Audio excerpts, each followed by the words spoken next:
মানুষে মানুষে জাতিতে জাতিতে ভেদ বিরোধ বিদ্বেষ ও ঘৃণা দূর করিয়া প্রীতি সদিচ্ছা ও শুভ বুদ্ধি স্থাপনের শ্রেষ্ঠ উপায় এই জীব শিববাদ।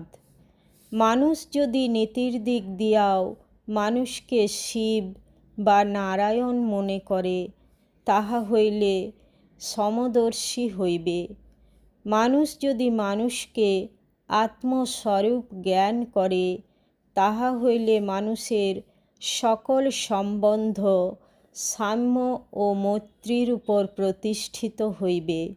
স্বামী বিবেকানন্দ জীবশিববাদের উচ্চতম আদর্শে ব্যক্তিগত জীবন, সমাজ ও রাষ্ট্র গঠন করিতে এবং আন্তর্জাতিক সম্প্রীতি স্থাপন করিতে বলিয়াছেন।